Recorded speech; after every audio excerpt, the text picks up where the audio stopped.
Avertissement. Les commentaires mentionnés dans Ultra Santé ne sont pas la responsabilité ou l'opinion de Télénation.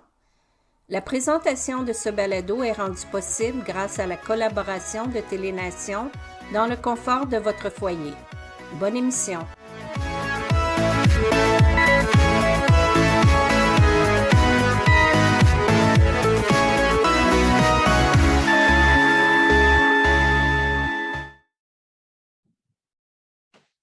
Bonjour, chers auditeurs, et bienvenue à cette capsule, cette deuxième capsule, où nous accueillons aujourd'hui M. Jean-François Plouffe, chargé de dossier de communication à Action Autonomie, qui nous racontera l'histoire, une deuxième histoire, qui portera sur les autorisations judiciaires de soins.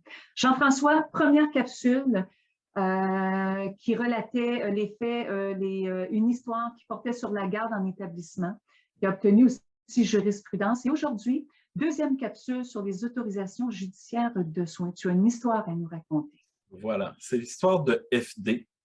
FD, c'est quelqu'un qui a eu des grosses difficultés dans la vie. Il a 49 ans au moment où l'histoire se passe et il a de très, très sérieux problèmes d'alcool. Et donc, l'établissement qui le soigne, il vit une sorte de période de crise à ce moment-là. Ouais. L'histoire se passe au début de l'année 2015 et il vit une période de crise et son médecin a le projet de le faire entrer de force, sans son consentement, dans une ressource d'hébergement, ce à quoi lui et sa conjointe aussi s'opposent. Il faut savoir qu'une autorisation judiciaire de soins, c'est un processus par lequel un établissement peut demander à la Cour de forcer une personne souvent à prendre une médication ou encore, comme dans ce cas-ci, à entrer dans une ressource d'hébergement sans son consentement pour une période très longue qui habituellement oscille autour de 3 ans.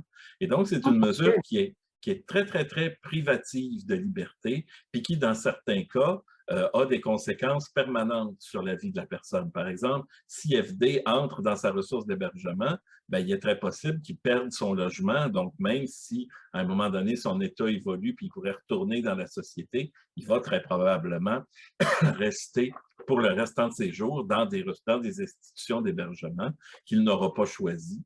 Et donc, ça a vraiment des impacts importants là, sur la vie des personnes. Et donc, dans son cas, il va pas bien à ce moment-là, FD, et son médecin obtient de la Cour du Québec, un peu comme dans le cas dont on a parlé tout à l'heure pour Juliette, oui. Il obtient des gardes en établissement. Et donc, FD, il va passer presque 4 mois en garde en établissement qui vont être renouvelés successivement du début janvier jusqu'à la mi-mai 2015. Et entre-temps, pendant cette période-là, son médecin, donc, entreprend des démarches pour obtenir de la Cour supérieure, cette fois-ci, non plus de la Cour du Québec, une autorisation qui le forcerait, donc, comme je disais, à rester plusieurs années dans un milieu d'hébergement qui lui serait imposé par l'hôpital. Donc, l'audience, elle est prévue pour le 18 mars. À ce moment-là, FD, il est encore en garde en établissement pour plusieurs semaines. Mais l'hôpital va le prévenir, va lui signifier que l'audience a lieu le 18 mars seulement 5 jours plus tôt, c'est-à-dire le strict minimum de délai prévu par la loi.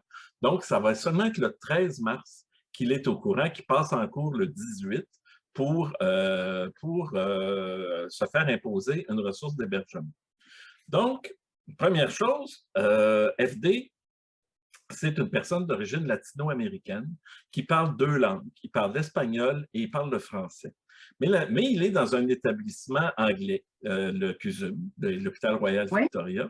Et donc, la signification lui est remise complètement, uniquement rédigée en anglais. En anglais. Évidemment, il ne comprend pas. C'est compliqué pour lui là, de savoir de quoi il s'agit.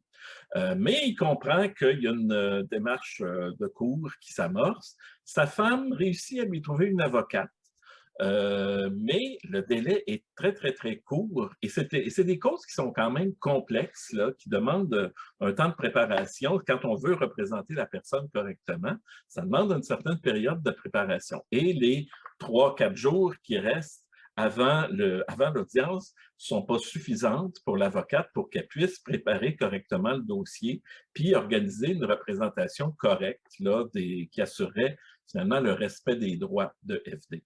Donc, elle lui dit, on va demander une remise, c'est-à-dire qu'on va demander l'autorisation du tribunal pour que l'audience ait lieu à un autre moment, dans quelques semaines d'ici, de façon à ce que moi, j'ai le temps de me préparer. La remise, c'est une procédure qui est assez courante en droit civil et ça n'a rien d'extraordinaire, là, puis c'est très, très souvent accordé par le tribunal, puis très souvent, même la partie adverse ne va pas s'y opposer. Mais dans ce cas-là, la réaction du juge de la Cour supérieure à la demande de l'avocate est complètement imprévisible et stupéfiante. On ne peut pas dire autre chose. Le juge répond, et là, c'est le verbatim là, de l'audience de la Cour supérieure qui est retranscrit dans le jugement de la Cour d'appel. Le juge dit, je me demande où tout ça nous mène. Où est-ce que ça pourrait nous mener? Qu'est-ce qui empêche que l'ordonnance soit rendue telle que demandée? L'ordonnance paraît être justifiée à sa face même. En regardant les allégations sont si sérieuses que la nécessité d'héberger monsieur paraît bonne. Il dit ça en ouverture. L'avocate, première chose qu'elle dit à l'ouverture de l'audience, elle dit « Je demande une remise ». Mais lui, le juge, il a déjà fait son opinion sur FD.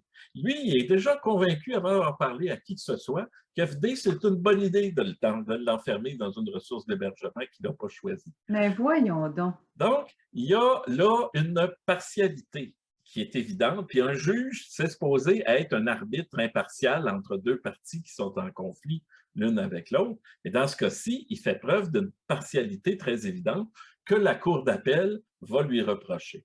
Mais le juge, il continue. Il dit « J'entends pas réinventer la roue ou faire en sorte que la roue soit réinventée en obligeant ces gens, il parle du psychiatre et de l'avocat de l'hôpital, en obligeant ces personnes-là à revenir dans un délai pour avoir vraisemblablement le même débat. Je préfère plutôt mettre la responsabilité sur vos épaules, Madame l'avocate de M. D, de FD, d'organiser le cas échéant de révision de l'ordonnance que fort probablement je vais rendre. » Donc, il dit de façon tout à fait explicite que l'ordonnance, va être favorable à l'hôpital, avant même que l'hôpital ait plaidé, là, avant même que quoi que ce soit ait été dit. Il dit, si vous n'êtes pas content, ben vous irez en appel, justement. Puis les choses vont bien, comme si c'était si simple d'aller en appel, alors qu'on sait que c'est extrêmement compliqué. Donc, il refuse donc la demande de remise et l'audience se poursuit. Et l'hôpital fait sa présentation comme à l'habitude. Et par la suite, il dit à l'avocate de FD, « Bon, maintenant, je vous invite à soumettre vos arguments, mais je dois dire qu'en fonction de la preuve et des représentations que j'ai reçues des avocats, j'entends rendre jugement en accueillant la requête selon ses conclusions. » Donc, avant même qu'elle puisse faire ses commentaires, le juge lui dit, « J'ai décidé qu'il irait en hébergement. » Mais voyons donc. C'est vraiment complètement surréaliste. On ne sait pas ce qui a passé par la tête de ce juge-là. Et ce qu'on ne sait pas non plus, c'est à quelle fréquence ce genre de comportement-là a lieu. Là, il se trouve que FD avait une bonne avocate qui a tiré la sonnette d'alarme là-dessus. Mais il y a plein de cas, sans doute, où les gens ne sont pas là, sont mal représentés, ne sont pas représentés du tout, puis la vie continue. Et c'est probablement à ce genre de déroulement-là que le juge est habitué. Là, il dit, comment ça se fait qu'il y a quelqu'un qui vient tout d'un coup défendre les droits de la personne puis m'empêcher d'autoriser cette personne-là à rentrer dans une ressource d'hébergement? C'est pas normal, je la laisserai pas faire. Puis si l'hôpital l'a demandé, c'est parce que c'est requis, puis ça finit là.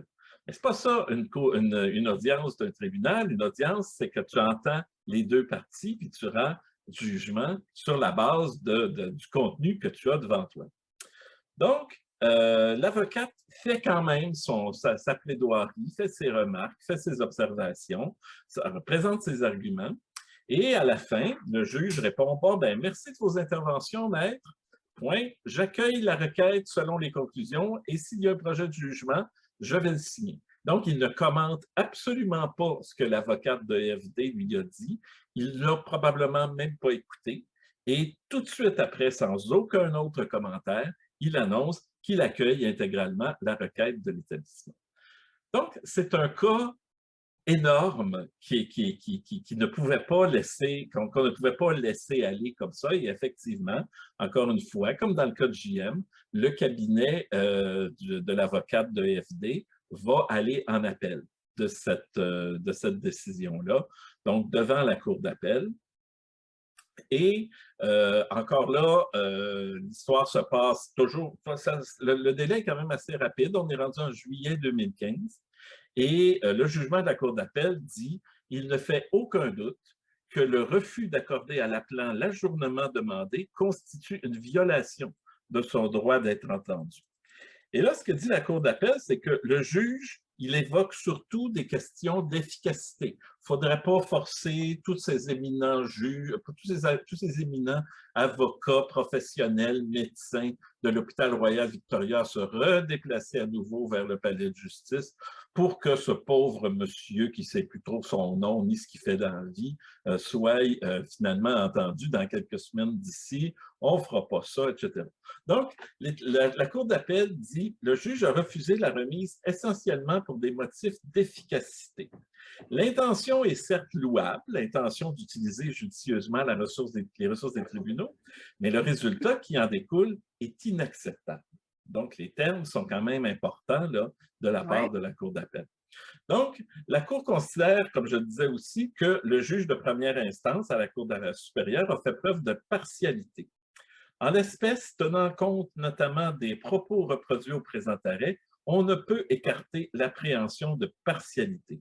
Une personne sensée, raisonnable, bien renseignée, non, et là c'est intéressant la description que la Cour en fait, une personne sensée, raisonnable, bien renseignée, non tatillonne, ni scrupuleuse, ni angoissée, ni naturellement inquiète, non plus que facilement portée au blâme, et qui étudie la question en profondeur, de façon réaliste et pratique, retient que le juge est convaincu de l'issue de l'affaire dès le départ.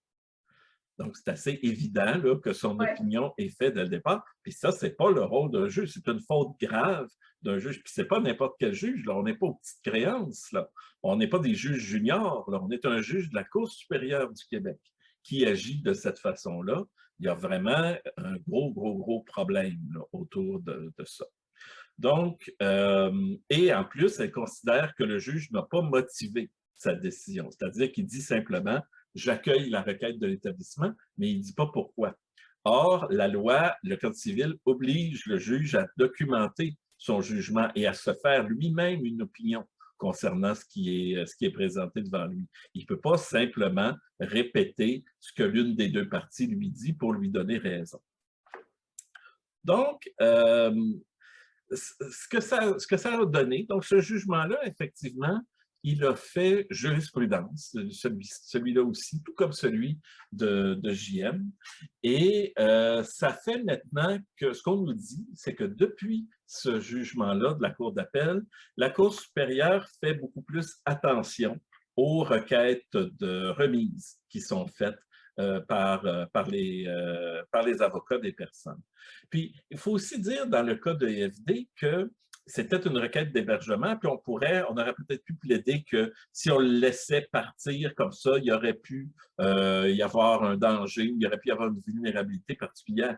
Mais il ne faut pas oublier qu'il était déjà en garde en établissement EFD. Donc, s'il y avait eu une remise de quelques semaines, l'histoire se passe à la fin mars, si je me souviens bien, il est en garde en établissement jusqu'à la mi-mai. Donc, il n'y avait aucun danger, il n'y avait aucun problème, je dirais, logistique à remettre la cause parce qu'il était déjà hospitalisé encore le prochain mois et demi. Donc, ça aussi, c'est un aspect important qu'il faut comprendre. Donc, la Cour supérieure avait encore moins de raisons de rejeter la demande d'appel. Et ce qui s'est passé, donc, depuis ce temps-là, c'est qu'il y a plus de demandes d'appel. Nous, on l'a constaté là, dans la recherche sur les autorisations judiciaires de soins que je vous ai présentées récemment. Il y a plus de demandes d'appel pour, nous, c'était l'année 2018 qu'on a analysé versus l'année 2009. Mais il n'y en a pas encore tant que ça. Pourquoi il n'y en a pas encore tant que ça? Parce qu'il y a beaucoup d'avocats, encore une fois, qui représentent les personnes, mais qui ne les représentent pas de notre point de vue de façon adéquate. C'est-à-dire qu'ils les représentent pour la forme, ils les représentent pour qu'il y ait quelqu'un qui puisse parler au nom de la personne, mais pas tellement dans le but de représenter la volonté de la personne, qui est celle de ne pas recevoir un hébergement forcé ou de ne pas être forcé de prendre une médication qu'elle ne souhaite pas prendre.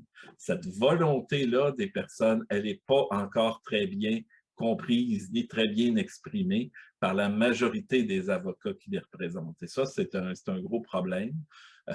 C'est pas simple à régler, mais à tout le moins, dans les cas où les avocats veulent analyser sérieusement un dossier d'autorisation judiciaire de soins, maintenant, ils ont la possibilité de demander beaucoup plus facilement qu'avant la remise de l'audience dans un délai de quelques semaines. Et ça, ben, c'est grâce à la détermination de FD et de sa famille et aussi grâce à la compétence puis au dévouement de la personne qui l'a représenté comme avocate. Donc, c'est quand même une histoire intéressante.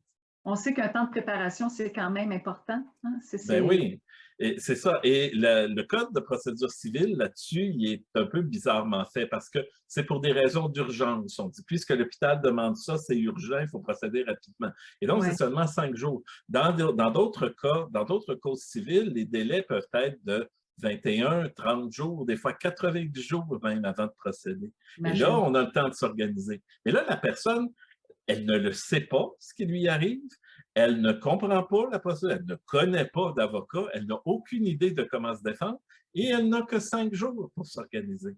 Ça veut dire que dans la grande majorité des cas, c'est vraiment carrément impossible. Et les gens ne le font pas. Et c'est comme ça que 99% des requêtes présentées par les établissements, qu'ils soient motivés ou pas, qu'ils soient logiques ou pas, sont accueillis par les tribunaux, y inclut celle qui était complètement n'importe quoi de FD.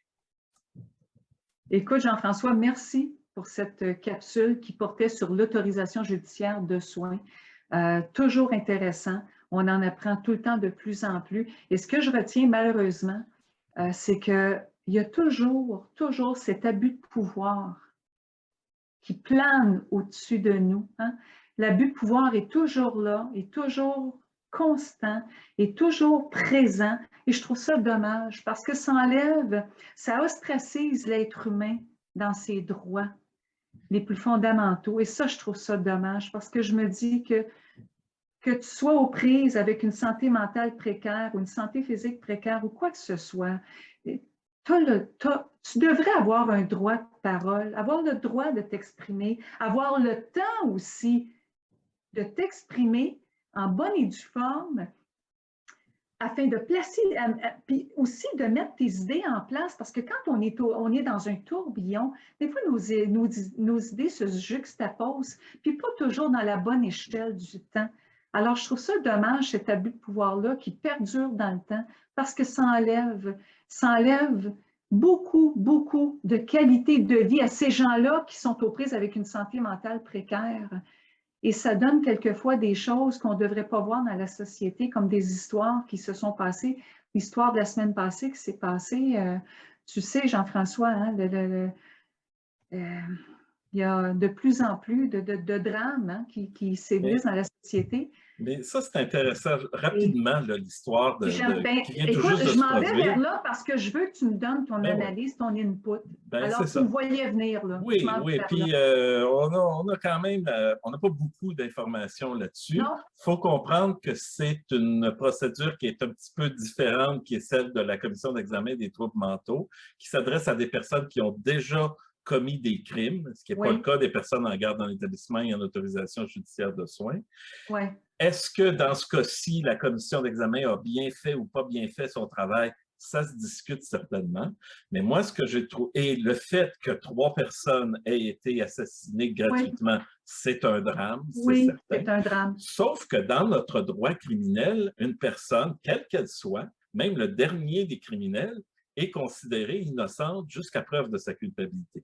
Et dans ce cas-ci, on a très rapidement fait le lien entre ces 3 assassinats-là et cette personne-là particulière. Alors qu'il y a, à ma connaissance en tout cas, aucune preuve précise et tangible, aucun élément d'enquête très évident là, qui permet de relier cette personne-là à ces 3 meurtres-là. C'est vraisemblable, mais on ne condamne pas dans notre société des personnes sur la base de vraisemblance. On les condamne sur la base de preuves. Et quand le premier ministre du Québec se dit content qu'on ait débarrassé la société de cette personne-là. Je m'en allais dire la phrase. Merci voilà. de la dire. Et j'ajouterais, quand la mairesse de Montréal, Valérie Plante, est contente et fière du travail que ces policiers ont fait alors qu'ils ont abattu un citoyen, je ne suis pas sûr que ce sont des réactions qui sont adéquates puis qui sont normales dans notre société. On est en train de glisser là, vers un autoritarisme puis vers une sorte de stigmatisation qui dit « Ah ben voilà », de stigmatisation en particulier des personnes qui ont à vivre avec un diagnostic de schizophrénie. Parce qu'ils ont déjà mauvaise réputation, ces personnes-là, et pourtant, c'est une très, très, très faible majorité des gens qui portent ces diagnostics-là qui passent à des actes violents. Et de toute façon, en général, les personnes porteuses de diagnostics en psychiatrie sont très, très minoritaires parmi les personnes qui commettent des crimes.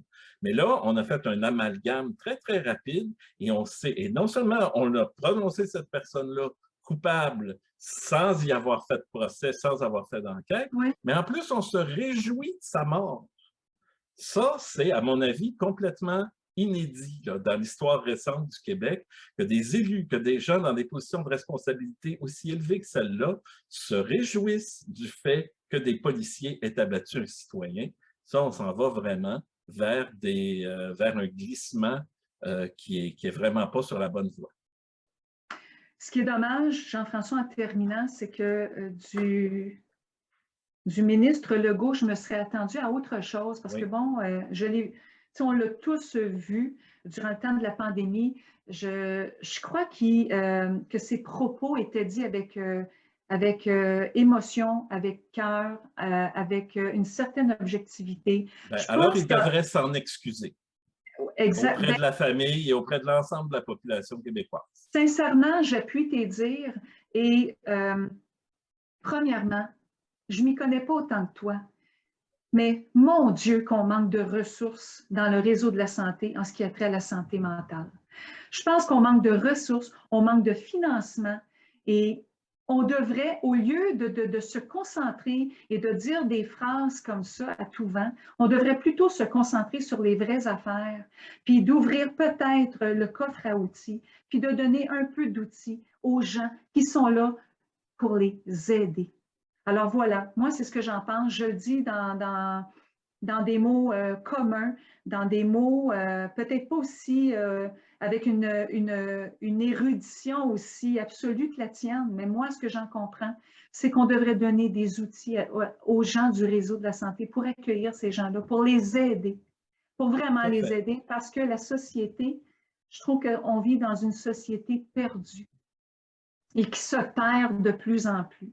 Alors voilà. Et même en milieu carcéral, si cette personne-là avait représenté un état mental tel qu'il aurait dû demeurer peut-être incarcéré, mais qu'on donne des ressources, qu'on soutienne ces personnes-là, parce qu'au départ, on présume que ce qui les a amenés à commettre ces crimes-là, c'est un état mental perturbé.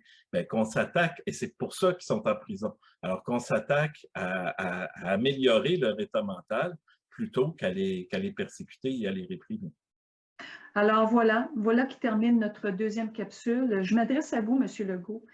Écoutez, je sais que vous avez le cœur à bonne place, j'en suis certaine, et je suis certaine qu'aujourd'hui, peut-être que déjà, vous vous remettez en question sur la phrase que vous avez osé dire. Je trouve que votre propos n'avait pas lieu d'être. Alors voilà. Je pense que des excuses, vous devriez offrir quelques excuses à la famille. Dites-vous bien que ces gens-là sont dans le besoin. Oui, cette personne a peut-être commis trois meurtres gratuits. Peut-être. Oui, peut-être. Et voilà, c'est pas pour rien que je dis peut-être, parce que bon, je ne sais pas aujourd'hui où est-ce qu'on en est rendu dans l'histoire. Moi, je veux dire peut-être, je ne veux pas dire qu'elle a commis. Alors, je pèse mes mots. Et sincèrement, M. Legault, avec tout le respect que je vous dois, vous auriez dû en faire autant. Il faut savoir peser ses mots, surtout au poste que vous occupez. Alors voilà, chers auditeurs, voilà qui termine notre deuxième capsule. Merci Jean-François. Merci pour ton analyse. J'ajouterais que la mairesse Plante devrait faire un petit examen de conscience aussi. Alors voilà, C'est mon opinion. Ils écouteront sûrement les capsules. Je l'espère, moi aussi. Et tu sais, il y a toujours place à l'amélioration. Nous sommes, à la base de tout, nous sommes que des êtres humains. Alors, des êtres humains qui essaient de peaufiner notre devenir, notre idéologie. Alors, je pense qu'il y a toujours place à l'amélioration. Moi en premier. Alors, nous ne sommes pas à l'abri de commettre des fois des impairs, mais je pense qu'il y a toujours place à l'amélioration et aux excuses aussi. Alors voilà, chers auditeurs, et comme je l'ai dit dans la première capsule, ne désespérez pas. Si vous êtes aux prises avec une situation semblable, ne baissez pas les bras. Croyez en vous. Je vous invite à communiquer avec Action Autonomie au 514-525-5060. N'oubliez jamais, et comme je le dis à chaque fois, qu'il vaut mieux avancer que de désespérer. Et je voudrais aussi, en terminant, faire un petit hommage à mon ami, Jean Bottary. Jean qui, depuis 31 ans, il était à la retraite, mais depuis 31 ans, avait exercé le métier de préposé aux bénéficiaires. Jean était un être de cœur. Jean était dans la vérité absolue. Il a été mon phare dans notre militantisme. Il m'a aidé à croire à la première marche des aînés qui a eu lieu en juin 2017. Nous avons marché, nous n'étions pas beaucoup, mais le peu de gens qui y étaient, c'était des gens vrais, des gens déterminés à faire changer le cours des choses pour nos aînés, pour nos personnes vulnérables. Jean, je tiens aujourd'hui à te rendre hommage et à dire à quel point tu étais un être plus grand que nature. Merci pour ce bel héritage que tu nous laisses à tous. Il faut savoir prendre soin des autres, ne pas tomber dans le jugement trop facile et essayer de comprendre son prochain. Tel était ton modus operandi. Maintenant, je suis orpheline de toi, mon ami. Mon phare s'est éteint, la lumière peut-être s'éclairera un jour. J'en suis certaine, je suis une personne qui se tient debout. Il me faudra du temps. Mais je te promets une chose, que je vais regarder de l'avant. Et je vais arrêter de regarder en arrière et de ne jamais croire en moi. Je vais continuer de militer. Je vais continuer aussi de protéger les gens qui m'entourent et aussi les personnes aînées, en ta mémoire et en la mémoire de ma mère aussi. Alors, je te promets que mon devenir me permettra de militer plus fort pour assurer le bien-être des êtres vulnérables de cette société. Repose en paix. Et si tu savais tous les hommages que tu as reçus, ton job est fait. Alors repose en paix. Tu as fait ce que tu avais à faire, Jean. Merci pour ce bel héritage. Je ne t'oublierai jamais. Mon père a été laissé à lui-même à l'hôpital. Il est tombé, puis il s'est cassé l'hanche. Pas de bain pendant 2 semaines. Je pense qu'on appelle ça de la maltraitance.